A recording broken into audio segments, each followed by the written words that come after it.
ಇನ್ನೊಂದು ನಾನು ಹೇಳ್ಕೋಬಾರ್ದು, ಹೆಮ್ಮೆಯಿಂದ ಹೇಳ್ಕೊಳ್ತೇನೆ, ಪಕ್ಕದಲ್ಲಿ ಗರ್ಲ್ಸ್ ಸ್ಕೂಲ್ ಇತ್ತು ಸಪ್ರೇಟ್, ಇಲ್ಲಿ ಬಾಯ್ಸು ಗರ್ಲ್ಸು ಸಪ್ರೇಟ್ ಇದ್ದಿದ್ದು, ಸಪ್ರೇಟ್ ಇತ್ತು. ಅಲ್ಲಿ ಒಂದು 300-350 ಸ್ಟ್ರೆಂತ್ ಇರ್ತಾ ಇತ್ತು. ನನ್ನಲ್ಲಿ 917 ಇರ್ತಾ ಇತ್ತು. ನನ್ನಲ್ಲಿ ಬಾಲಕರ ಹಿರಿಯ ಪ್ರಾಥಮಿಕ ಶಾಲೆ ಅಂತ ಇದ್ದಿದ್ದು.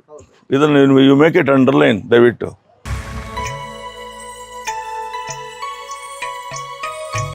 ಬಾಲಕರ ಹಿರಿಯ ಪ್ರಾಥಮಿಕ ಶಾಲೆ, ನೂತನ ಹಿರಿಯ ಪ್ರಾಥಮಿಕ ಶಾಲೆ ಅಂತ ಇದ್ದಿದ್ದು. ಮುಂಚೆ ನೀವು ಬರಕ್ಕಿಂತ ಮುಂಚೆ ನಾನು ಬಂದ ಮೇಲೆ, ನಾನು ಬರೋಕ್ಕಿಂತ ಮುಂಚೆ ಕಿರಿಯ ಪ್ರಾಥಮಿಕ ಶಾಲೆ, ನಾನು ಬಂದ ಮೇಲೆ ನೂತನ ಹಿರಿಯ ಪ್ರಾಥಮಿಕ ಶಾಲೆ ಅಂತ ಆಯ್ತು. ಇದು ಬಾಲಕಿರದ್ದು ಸಪ್ರೇಟ್ ಇತ್ತು. ಅದು ಬಾಲಕರ, ಅದು ಬಾಲಕಿಯರ ಸಪ್ರೇಟ್ ಇತ್ತು. ಇದು ಬಾಲಕರ. ಆ ಭಾಗ ಒಂದು ಹೆಣ್ಣು ಮಗುನು ಇರ್ಲಿಲ್ಲ. ಇದು ಇದು ಇದೊಂದು ಕೇಳಿದ್ರೆ ನೀವು ನಂಬೋದಿಲ್ಲ, ಯಾರು ನಂಬಕ್ ಹೋಗಲ್ಲ ಅಂತ ಒಂದು ಪಾಯಿಂಟ್ ಇದು. ಆಮೇಲೆ ಏನಾಯ್ತು, ಸರಿ ಇಲ್ಲೇನಾಯ್ತು, ಸೇರ್ತಾ ಏನಾಯ್ತು, ಹೆಣ್ಣು ಮಕ್ಕಳು ಅಡ್ಮಿಷನ್ ಮಾಡೋ ಬಂದ್ಬಿಟ್ರು. ನಮಗೂ ಕೊಡಿ ಸೀಟು, ನಮ್ಮನ್ನು ಹೆಸರು ಕೊಡಿ, ನಮ್ಮ ಸೀಟು. ನಾನು ಹೇಳಿದೆ ನಮ್ಮದು ಬಾಲಕರ ಹಿರಿಯ ಪ್ರಾಥಮಿಕ ಶಾಲೆ ಅಂತಿದೆ, ನನಗೆ ಅವಕಾಶ ಇಲ್ಲ. ಸರಿ, ನಾವು AU ಪರ್ಮಿಷನ್ ತರ್ತೀವಿ, ತಗೊಂಬನ್ನಿ. ಅವರೇ ಜನ ಅವರೇ ಹೋಗಿ ಪರ್ಮಿಷನ್ ತಗೊಂಡ್ಮೇಲೆ ಶುರುವಾಯಿತು. ಕೊನೆಗೆ ಸುಮಾರು ಹೆಣ್ಮಕ್ಳು ಅಲ್ಲಿದ್ದವರೆಲ್ಲ ಇಲ್ಲಿ ಬಂದ್ಬಿಟ್ರು ನಮ್ಮ ಸ್ಕೂಲ್. ಇದು ಹೇಳಿದ್ರೆ ನಂಬೋದು ಇಲ್ಲ, ಬಹುಶಃ ನಿಮ್ಗೆ ಆಶ್ಚರ್ಯ ಆಗ್ಬೋದು, ಎಲ್ಲರಿಗೂ ಆಶ್ಚರ್ಯ ಆಗ್ಬೋದು.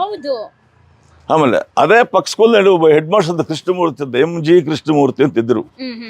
ಅವ್ರ ಮಗಳು ವಿದ್ಯಾ ಅಂತಿದ್ಲು. ಆ ಹುಡುಗಿಯನ್ನ 6th ಸ್ಟ್ಯಾಂಡರ್ಡ್ ತಗೊಂಡ್ಬಂದು ನಮ್ಮ ಶಾಲೆಗೆ ಸೇರಿಸಿದ್ರು. ಹೆಡ್ ಮಾಸ್ಟರ್ ಮಗಳು ಅವ್ರ ಸ್ಕೂಲ್ನಲ್ಲಿ, ಅವರ girls school head master MG Krishnamurthy. It is fact. ಅವ್ರ ಮಗಳು, ಸ್ವಂತ ಮಗಳನ್ನ ವಿದ್ಯಾ, ಹೆಸರು ಕೂಡ ಹೇಳ್ತೀನಿ, ಚೆನ್ನಾಗಿ ಜ್ಞಾಪಕ ಇದೆ. ಅದನ್ನು ತಗೊಂಡು ಆ ಹುಡುಗಿಯನ್ನು ಕರ್ಕೊಂಡ್ಬಂದು ನಮ್ಮಲ್ಲಿ ಸೇರಿಸಿದ್ರು. ಯಾಕ್ರಿ? ಇಲ್ಲ ಮುನ್ರಾಜರು, ನೀವು ಸೇರಿಸ್ಕೋಬೇಕು ದಯವಿಟ್ಟು. ಅಂದರೆ ನಮ್ಮಲ್ಲಿ ಶಿಸ್ತಿಗೆ ಒಳ್ಳೆ ಶಿಸ್ತು, ಒಳ್ಳೆ ಇದು, ಎಲ್ಲ ರೀತಿಯಲ್ಲೂ ಸಾಕಷ್ಟು ಅಭಿವೃದ್ಧಿ ಹೊಂದಿರತಕ್ಕಂಥ ಒಂದು ಶಾಲೆ ಅಂದರೆ ಅವಾಗ DVG ಶಾಲೆ. ಆಮೇಲೆ DVG ಶಾಲೆ ಪರಿಣಾಮ ಆಯಿತು.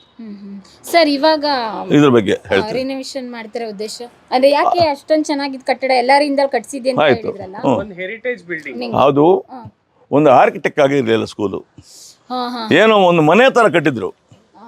ಮನೆಯೇ ಸ್ಕೂಲ್ ಮಾಡಿದ್ದು. ಆ ಮನೆಯಲ್ಲಿ ಕಲ್ಬಂಡು ಒಂದು ಹಾಲು, ಎಲ್ಲೋ ಒಂದು ಅಡುಗೆ ಮನೆ ಇರೋ ಜಾಗದಲ್ಲಿ ಒಂದಿದ್ದು, ಒಂಥರ ರೂಮ್ ಇರೋ ಜಾಗ, ಈ ತರ ಇತ್ತು. ಅದು ಸ್ಕೂಲ್ಗೆ ಆಗ್ತಾ ಇರ್ತಕ್ಕಂಥ ಒಂದು ಶಾಲೆ ಅಲ್ಲ.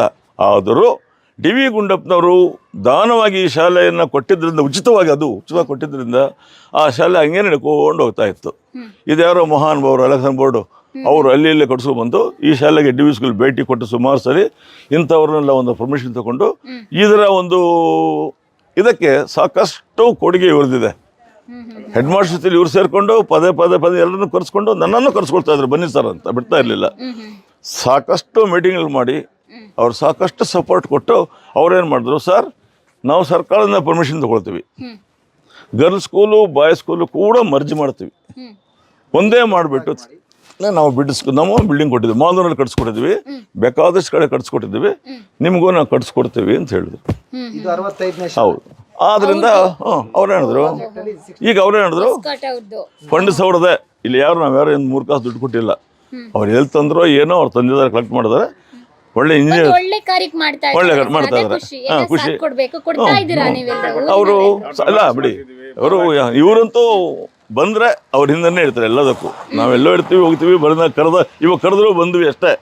ಕರೆದ್ರೆ ಅವರು ನಮ್ಮ ಸ್ಟೂಡೆಂಟ್ ಮೋರೋವರು, ಇದೇ ಸ್ಕೂಲ್ನಲ್ಲಿ ಓದ್ತಕ್ಕಂಥ ಹುಡುಗ.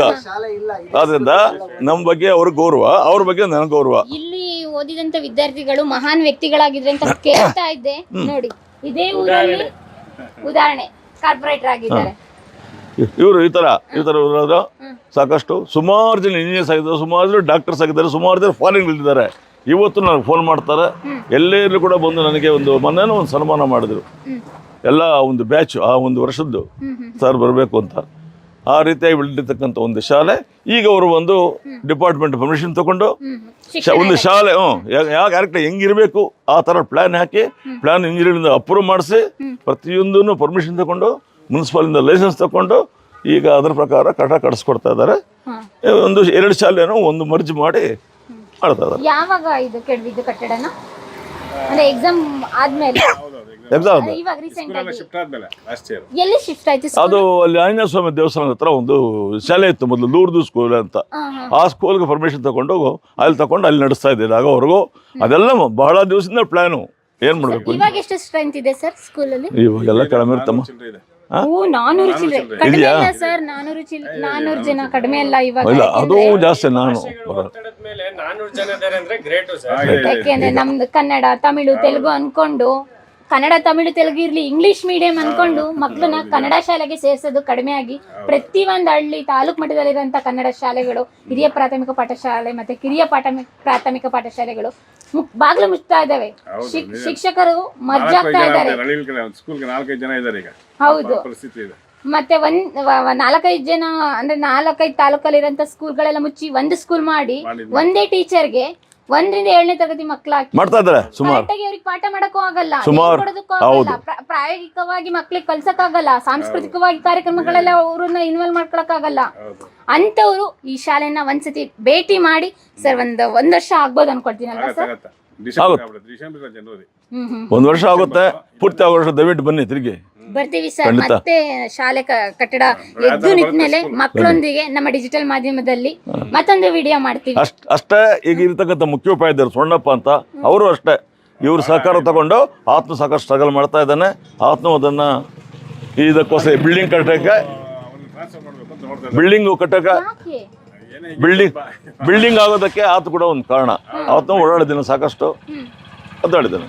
ಸರ್ ನೀವು ಅನ್ಕೋಬೋದಿತ್ತು ಅಂತ, ನನ್ಗೇನು ನಾನು ಹೆಡ್ ಮಾಸ್ಟರ್ ಆಗಿದ್ದೀನಿ, ಬರ್ತೀನಿ, ಸಂಬಳ ತಗೋತೀನಿ, ಮನೆಗೆ ಹೋಗ್ಬೋದು ಅಂತ. ನೀವೊಂದು ಆದರ್ಶ ತತ್ವ ಇಟ್ಕೊಂಡು ಶಾಲೆನ ನಡೆಸ್ತವ್ರು, ಅದಕ್ಕೋಸ್ಕರ ಈ ಮಟ್ಟದಲ್ಲಿ ಹೆಸರು ಹಸೆ ಆಯ್ತು. ಇಡೀ ಕೋಲಾರ ಜಿಲ್ಲೆಗೆ ಒಂದು ಕನ್ನಡ ಶಾಲೆ ಮಾದರಿ ಆಗ್ಬೇಕು ಅಂತ ಹೇಳಿದ್ರೆ ನಿಮ್ಮ ಶ್ರಮ ಎಷ್ಟಿರುತ್ತೆ ಸರ್? ಸಾಕಷ್ಟು ಇದೆಲ್ಲ ಹೇಳಿದ್ರೆ ಅದು ಹೇಳಿದ್ರೆ ನೀವು ನಂಬಲ್ಲ. ಅಷ್ಟೊಂದು ನಮ್ಮ ಶಾಲೆಗೆ ಅಷ್ಟೊಂದು ಗೌರವ ಇತ್ತು, ಅಷ್ಟೇ ಹೆಸರಾಯಿತು, ಅಷ್ಟೇ ತಾಲೂಕಲ್ಲಿ ಜಿಲ್ಲೆಯಲ್ಲೇ ನಮ್ಮ ಸ್ಕೂಲ್ ಅಂದ್ರೆ ಡಿವಿಷನ್ ಹೆದರ್ತಾ ಇತ್ತು ಬೇರೆ ಸ್ಕೂಲ್ನವರು. ಒಂದು ಡಿಸ್ಕ್ರಿಷನರಿ ಹಾಲಿಡೇ ಬಂದು ಯಾವತ್ತಾದ್ರು ನಾಳೆ ಏನಾದ್ರು ಸ್ಕೂಲ್ ರಜಾ ಬಿಡಬೇಕು ಅಂದ್ರೆ ಬೇರೆ ಸ್ಕೂಲ್ದವ್ರು ನಮ್ಗೆ ಕಳ್ಸೋರು. ಡಿವಿಜನ್ ಸ್ಕೂಲ್ನವ್ರು ಬಿಟ್ಟಿದ್ದಾರಾ ಕೇಳ್ಕೊಂಬನ್ನಿ. ಅವ್ರು ಬಿಟ್ರೆ ನಾನು ಬಿಡ್ತೀನಿ, ಮುನ್ರಾಜ್ ಅವರು ಬೀಳ್ದೇ ಇದ್ರೆ ನಾನು ಬಿಡೋದಿಲ್ಲ. ಏನಾದ್ರು ಸಡನ್ ರಜಾ ಬಂತು ಅಂದ್ರೆ ಅಲ್ಲ ಒಂದು local car festival for example, ಈ ಒಂದು ಜಾತ್ರೆ ಬಂತು, ಇನ್ನೇನೋ ಒಂದು ಬಂತು, ಆ ತರ ಟೈಮ್ನಲ್ಲಿ ನಮಗೆ ನಮ್ಮ ಪವರ್ 4 ದಿವಸ ವರ್ಷಕ್ಕೆ ಡಿಸ್ಕ್ರಿಷನರಿ ಲೀವ್ ಅಂತಿದೆ. ಅದಕ್ಕೂ ನಾವು ಪರ್ಮಿಷನ್ ತಗೋಬೇಕು ಡಿಪಾರ್ಟ್ಮೆಂಟ್ ಇಂದ. ಮೊದಲೇ ಪ್ರಾರಂಭದಲ್ಲೇ ನಾವು ಅದಕ್ಕೆ ಪರ್ಮಿಷನ್ ಇಂಥ ಮೀಟಿಂಗ್ ಮಾಡ್ತೀವಿ. ಸ್ಟಾಫ್ ಯಾವತ್ತು ಬೇಕು, ಏನೇನು ಬೇಕು ನೋಡಿ ಅಂತೀವಿ. 4 ದಿವಸ ಎಲ್ಲರೂ ಒಪಿನಿಯನ್ ತಗೊಂಡು ರೆಸಲ್ಯೂಷನ್ ಮಾಡಿ 4 ದಿವಸ ತಗೊಂಡಿರ್ತೀವಿ. ನಾವು ಅದನ್ನು ಡಿಕ್ಲೇರ್ ಮಾಡ್ತೀವಿ. ಈ ಥರ ಆಗ್ತಾ ಇದ್ದು ಆ ಥರ ನಮ್ಮ ಸ್ಕೂಲು ಅಂದರೆ ಅಷ್ಟೊಂದು ಹೆದರ್ಕೊಳ್ತಾ ಇತ್ತು.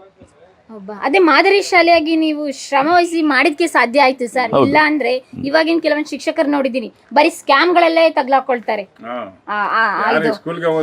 ಹೌದು, ಬಿಸಿ ಊಟ ಯೋಜನೆ ಇರುತ್ತಲ್ಲ, ಅದ್ರಲ್ಲಿ ಒಂದ್ ಸ್ವಲ್ಪ ಅವ್ರ ಇನ್ವಾಲ್ವ್ಮೆಂಟ್ ಆಗಿರೋದು, ಅಥವಾ ಮಕ್ಳಿಗೆ ಪಾಠ ಹೇಳ್ಕೊಡ್ದೆ ಲೇಟ್ ಆಗಿ ಹೋಗೋದು, ಲೇಟ್ ಆಗಿ ಶಾಲೆ ಓಪನ್ ಮಾಡೋದು, ಬೇಗ ಕ್ಲೋಸ್ ಮಾಡೋದು, ಈ ತರದ್ರಿಂದ ಒಂದ್ ಗಾದೆ ಮಾತಿದೆ, ಗಂಡ ಹೆಂಡತಿ ಜಗಳದಲ್ಲಿ ಕೂಸು ಬಡವ ನಂಗೆ. ಈ ತರ ಶಿಕ್ಷಣ ಇಲಾಖೆ ಮತ್ತೆ ಶಿಕ್ಷಕರ ಜಗಳದಲ್ಲಿ ವಿದ್ಯಾರ್ಥಿಗಳು ನಲುಗೋಗ್ತಾ ಇದ್ದಾರೆ.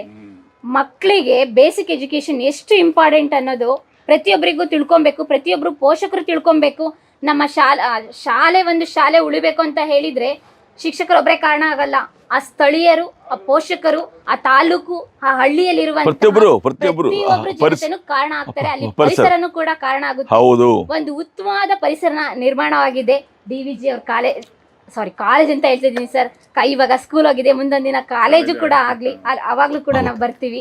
ಸ್ಕೂಲು ಮಾದರಿ ಆಗಿದೆ. ಇವಾಗ ಕನ್ಸ್ಟ್ರಕ್ಷನ್ ಆಗ್ತಾ ಇತ್ತು, ಪಾಪ ಅಲ್ಲಿ ಬಿಸಿಲಿದೆ ಅಂತ ಹೇಳಿ ಇಬ್ರು ಇಲ್ಲಿ ಪರವಾಗಿಲ್ಲ ಬನ್ನಿ ಮತ್ತೆ ಹೋಗೋಣ ಕನ್ಸ್ಟ್ರಕ್ಷನ್ ಬರೋಣ. ಖುಷಿ ಆಯ್ತು ಸರ್ ಮುನಿಜರ್ ಸರ್, ನಿಜವಾಗ್ಲೂ ಖುಷಿ ಆಯ್ತು ಸರ್. ಒಳ್ಳೆ ತಾಲೂಕಿನಲ್ಲೇ ಮೆರೆದಿರೋ ಸ್ಕೂಲ್ ಅಮ್ಮ ಇದು.